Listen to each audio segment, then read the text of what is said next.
दुनिया में ना किसी से जलन नहीं रखनी चाहिए। देखिए माचिस जो होता है ना दूसरे को जला देता है, लेकिन कभी माचिस को देखें वो खुद को भी जला लेता है। अतः अगर आप दूसरे की बुराई करेंगे, दूसरे के पीछे रहेंगे ना, तो इसमें आपका लॉस होगा। और अगर आपकी कोई बुराई कर रहा है ना तो आपको खुश होना चाहिए कि आप आगे बढ़ रहे हैं। बुराई उसी का लोग करते हैं जो आगे बढ़ रहा होता है। जो पहले गिरा हुआ है उसकी लोग क्या बुराई करेंगे।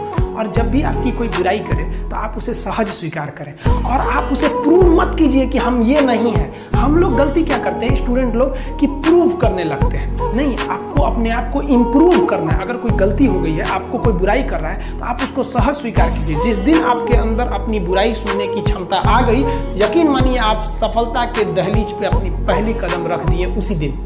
लोहा जो होता है ना उसे कोई नहीं तोड़ सकता है, लेकिन उसी लोहे के अंदर का जो जंग लग जाता है ना, धीरे धीरे दीमक की तरह उस लोहे को खदड़ते जाता है। इसलिए अपने अंदर अहंकार को मत लाने दीजिएगा। अगर आपको काबिल बनना है ना, बाज की तरह उड़ना है, तो बार बार बोलते हैं इन तितलियों का साथ छोड़ दीजिए। क्योंकि 10 साल बाद लोग आपसे मिलेंगे ना तो पूछेंगे तुम्हारी हैसियत क्या है, तुम कितना कमाते हो। ये नहीं पूछेंगे तुम्हारी गर्लफ्रेंड थी कि नहीं थी। समझ में आ गया? ये सब टेम्परेरी चीज होते हैं। सभी सब हटाइए ये सब चीजों को। जिस दिन आपको जिस दिन रियलिटी समझ में आएगी ना, उस दिन कोई हम आपको क्या बोले। आज जिनको आप सब कुछ खोकर पाने की तमन्ना रखते हैं, एक वक्त आएगा जब वो मुफ्त में मिलेंगे तो आपको मंजूर नहीं होगा। ये सब चीजें फालतू होती है, लेकिन अभी उम्र की गलती होती है।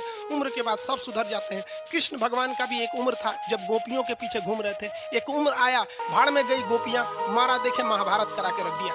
कृष्ण भगवान तब तक नहीं कहलाए जब तक उन्होंने गोपियों का साथ नहीं छोड़ा। तब तक वो केवल कन्हैया कहलाते थे।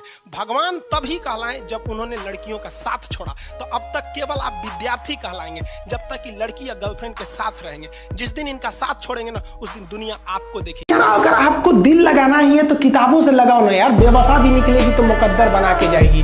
दिन ना सबके लिए 24 घंटा का होता है। ऐसा नहीं है कि आपको अलग से वक्त मिलेगा, लेकिन इसी 24 घंटे में किसी को प्यार करके पति बनने का शौक है तो किसी को मेहनत करके करोड़पति बनने का शौक है। तो आप डिसाइड करिए आपको क्या बनना है। क्योंकि बरसों बाद जब लोग ये मिलेंगे ना आपसे, तो ये नहीं पूछेंगे कि कितनी गर्लफ्रेंड है, लोग पूछेंगे कमाता कितना है, हैसियत कितनी है तुम्हारी। ये दुनिया का उसूल है कि लोग कभी भी आपसे खैरियत नहीं आपकी है।